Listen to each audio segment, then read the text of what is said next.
위대한 거장들의 삶을 변화시킨 쇼펜하우어는 이렇게 말합니다. 반성하지 말고 잠이나 자. 잉? 그게 철학의 대가 니체를 바꾸고 독일 음악의 거장 바그너에게 구원적 역할을 하고 톨스토이가 깊은 자극을 받았으며 찰리 채플린에게 깊은 영향을 주었다는, 그러니까 거장들의 삶을 변화시킨 통찰인가요? 안녕하세요. 최희직입니다. 인생은 원래 우상향입니다. 우리가 알아차리지 못했을 뿐이죠. 알아차리는 순간 모든 것이 달라집니다. 저처럼 말이죠. 오늘은 쇼펜하우어의 인생 수업이란 책을 준비했습니다. 이 책은 하루에 한 대목씩 읽기 좋은 책인데요. 저는 물론 한 번에 다 읽었습니다만, 이런 부분은 여러분이 매일 제 영상을 통해 들으신다면 하루가 정말 좋겠다는 부분만을 발췌해서 읽어드리려 합니다. 그리고 제 생각도 같이 말이죠. 그럼 시작하겠습니다. 많은 사람들이 하루를 마무리하며 또는 어떤 하나의 커다란 프로젝트를 끝내며 반성하는 시간을 갖곤 한다. 나는 이렇게 말하고 싶다. 반성을 할 거면 밤에 하지 말고 아침에 하라. 사실 반성은 스스로를 혐오하는 행위에 지나지 않는다. 다시 말하면 스스로를 한심한 사람으로 여기고 있거나 동시에 남을 미워하고 있다는 뜻이 되기도 할 것이다. 그런 행위에는 지금의 내 기분이나 컨디션을 나아지게 만들지 않는다. 그러기에 반성하는 시간을 갖는 것이 의미가 있을까? 그럴 바에 밤에는 그냥 잠을 자라. 깊이 있는 사색과 자기 반성, 노력은 아침에 하는 것이 적절하다. 모든 것이 밝고 신선하기에 좋은 것은 더 좋게, 좋지 않은 것은 덜 나쁘게 받아들일 수 있다. 쇼펜하우어는 밤에 자기 반성을 하며 자신 혹은 남을 혐오하면서 잠에 드는 것보다 그냥 잘 땐 자고 굳이 할 거면 아침에 하라고 합니다. 하지만 우리는 보통 밤에 이불킥을 하며 후회합니다. 그리고 그 생각에 휩싸여 잠을 이루지 못합니다. 그럴 때는 어떻게 해야 할까요? 생각을 안 하려고 하는 건 생각을 계속하고 있다는 것과 같죠. 제가 항상 영상에 말하는 거지만 그런 생각이 들 때 그런 생각을 바라보고 안녕이라고 해보세요.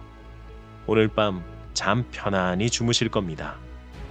계속 우리를 힘들게 하는 생각은 뇌 속에서 위험에 대한 시뮬레이션을 계속 돌리고 있고 내면 속 자아가 계속 생각을 끄집어내 만지고 있는 겁니다. 뇌는 그렇다 쳐도 자아는 왜 그런 행동을 할까요? 자아는 본인이 없어지는 걸 가장 두려워합니다. 본인이 없어지지 않기 위해 찰싹 붙을 만한 곳을 가장 좋아합니다. 이걸 알고 있어야 알아차리기가 쉽습니다. 아, 이건 자아가 활동하는 거구나. 이렇게 알아차리는 순간 자아는 그 생각을 멈춥니다. 자신의 행동을 들켰기 때문이죠. 자아 입장에서는 분명 본인과 나 자신을 동일시했을 텐데 분리당했다고 처음 느끼게 될 겁니다. 그리고 잠시 뒤 다른 생각으로 괴롭히기 시도할 겁니다. 그럴 때마다 바라봐 주세요. 귀엽게요. 이쯤에서 여러분께 묻고 싶은데요. 여러분은 오늘 자기 전에 스스로를 괴롭히실 겁니까? 아니면 그냥 주무실 건가요? 쇼펜하우어는 이걸 아침에 하면 효과적이라고 말하는 것 아닐까요? 왜냐하면 아침은 자아가 가장 약할 때이기 때문입니다. 하지만 습관적인 행동을 하게 되면 뇌의 작용과 마찬가지로 자아도 금방 회복할 겁니다.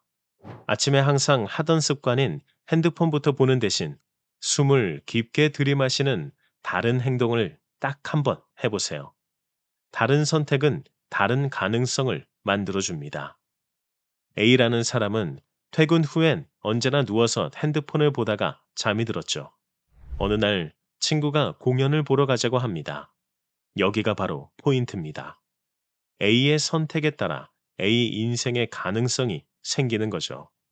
만약 A가 예전 생각을 그대로 가지고 있다면 그는 그냥 집에 있겠다 할 겁니다. 하지만 쇼펜하우어를 읽었다면 그는 오늘 아침 일어나자마자 핸드폰을 보는 대신 숨을 깊게 들이마셨겠죠. 그럼 공연을 보러 갈 겁니다. 과연 공연을 보러 간 A에겐 어떤 가능성들이 열릴까요? 일어나자마자 핸드폰을 본 A와 일어나자마자 숨을 깊게 마신 A. 여기서 잠깐. 만약 우리 곁에 항상 숨을 깊게 마시게 만들어주는 조력자가 있다면 어떨까요? 성공한 사람들에겐 항상 숨은 조력자가 있었습니다. 저와 노들 출판사는 여러분의 숨은 조력자가 되기 위해 카톡으로 받는 일일 동기부여 서비스를 런칭했습니다.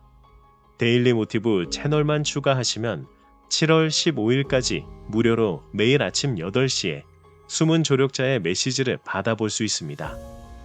이후엔 매우 저렴하게 하루 100원으로 100일간 서비스를 받아보실 수 있게 준비했습니다. 매일 아침 핸드폰을 볼 수밖에 없다면 동기부여를 받으세요. 조 디스펜자의 책에는 이런 부분을 뇌과학에 연결시킵니다. 우리는 같은 행동을 하게 되면 시냅스가 굳어져 무의식적으로 행동하게 된다고요. 따라서 그 굳어진 시냅스에 따라 모든 걸 그쪽으로 선택하게 된다고요. 하지만 다른 시냅스를 연결하려고 시도하면 처음은 어렵지만 한번 연결되면 그것도 무의식처럼 할 수 있다 합니다. 이건 다른 생각을 할 수 있도록 도와줄 수 있기 때문이죠. 한편 쇼펜하우어는 이렇게도 말했습니다. 생각할 거면 최악을 생각해. 다시 한번 말하지만 이게 그 거장들의 인생을 송두리째 움직인 말이 맞을까요? 보통 우리는 긍정적인 생각을 해야 한다. 부정은 부정을 부른다고 알고 있습니다. 그리고 실제로 그렇게 되기도 합니다. 그런데 그는 최악을 생각하라 합니다. 조금만 통찰력을 갖고 바라보면 그 안에는 환멸이 들어있음을 알 수 있다. 그러한 일시적이고도 애처로운 희망들에게는 이내 차가운 현실에 부딪혀 산산이 부서지면 그 안에 들어있던 환멸감을 피할 수 없게 된다. 그렇게 크게 좌절하고 만다. 그럴 바에 최악을 생각하라. 나쁜 가능성을 막고자 예방책을 준비할 것이고 나중에 실제로 나쁜 일이 일어나지 않는다고 하더라도 생각지도 못하게 기분이 좋아질 것이다. 우리의 기분이라는 것은 늘 약간의 두려움을 겪고 난 뒤에 훨씬 밝아지기 때문이다. 실제로는 일어나지 않을 큰 불행들을 생각하다 보면 훨씬 작은 불행을 겪었을 때 그것을 견디는 것이 수월해진다. 와, 지금까지 제가 읽었던 내용들과는 완전히 다른 방향처럼 보입니다. 그리고 사실 바로 전장에서 쇼펜하우어는 이렇게도 말합니다. 쓸데없이 과거에 있었던 일이나 일어나지도 않은 미래를 걱정하지 말고 지금 이 순간을 바라보라고요. 그런데 지금 한 말은 너무 다른 말이잖아요. 여기서 쇼펜하우어의 철학이 실천적이라 볼 수 있습니다. 어차피 인간은 생각 못 멈춰. 그러니까 차라리 할 거면 최악을 생각해서 미리 움직여. 하지만 다르게 생각해보면 최악을 생각해서 움직여서 최악을 면한다 해도 다른 작은 불행이 오는 것이 과연 맞는 것일까요? 저는 여기서 제 구독자님이 오픈 카카오톡을 통해 남기신 경험을 소개하려 합니다. 그분은 제 책 죽어도 컨티뉴를 읽고 명상을 처음 시도하면서 나는 누구인가를 되뇌이셨대요. 순간 싸운 친구의 얼굴이 떠올랐고 그 친구와 연이 끊어지더라도 그 친구가 잘 살았으면 좋겠다고 축복을 해줬다고 합니다. 명상이 끝난 뒤에 곧바로 친구에게 연락이 와서 화해를 했다고 합니다. 이건 내려놓음과 상대방을 위한 축복으로 내면이 작용하면서 외부에 작용한 중요한 사례라고 볼 수 있습니다. 쇼펜하우어가 말한 대로 최악을 생각하게 되면 그 생각으로 꼬리에 꼬리를 물 겁니다. 하지만 사실 쇼펜하우어는 생각을 멈추지 못할 거면 차라리 최악이라도 생각해서 내려놓으라는 말을 하고 싶었던 건 아닐까요? 기대하고 충격받으면 환멸을 느끼지만 최악을 생각하고 대비하면 결과가 생각보다 나쁘지 않아 안도할 수 있기 때문입니다. 즉 내려놓기와 맞닿아 있죠. 구독자님의 사례에서도 최악은 다퉜던 친구와 연이 끊어지는 겁니다.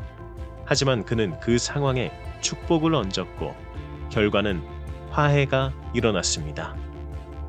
철학은 항상 머리가 아프기도 합니다. 하지만 재미있기도 하죠. 이 사유가 곧 정신적인 성장과 경제적인 성장을 가져와 주니까요. 쇼펜하우어의 철학을 한 가지 더 소개해 드리겠습니다. 한편 회원인 해친들님이 되어주시면 해당 부분을 오디오북처럼 들으실 수 있도록 업데이트할 예정입니다. 많은 이용 부탁드립니다. 고난이 생기면 행복한 거다. 이? 또 알 수 없는 소리를 합니다. 물론 이 말들은 쇼펜하우어가 직접적으로 한 말이 아닌 그가 풀이한 말들을 읽고 제가 임의로 한 말입니다. 쇼펜하우어의 해설을 들어보죠. 인간은 자신의 존재를 유지하기 위해 노력한다. 하지만 이 과정 자체가 필연적으로 고통을 수반한다. 고통을 완전히 없애면 행복할 거라는 생각은 미안하지만 틀렸다. 고통이 없어지면 새로운 문제에 직면하게 된다.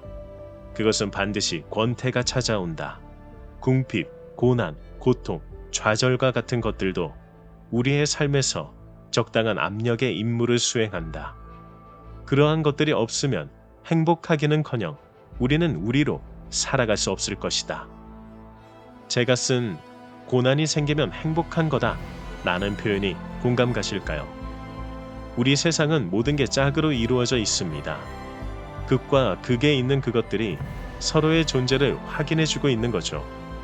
따라서 극에 있는 존재가 사라지는 것은 반대에 있는 자신도 사라지는 것과 마찬가지입니다. 최근 선거로 인해 나라가 두 파로 나뉘어 매우 혼란스러웠습니다. 만약 한쪽만 있다면 그건 독재이고 공산주의가 됩니다. 서로가 있기에 견제하고 존재를 확인할 수 있으며 그것이 민주주의라 생각합니다. 오늘 소개해드린 부분은 쇼펜하우어의 인생 수업 중에서도 자아에 대한 편이었습니다. 다음 편도 이 책의 다른 챕터를 이어서 할 예정입니다. 너무 좋은 내용들이네요. 많이 기대해주세요.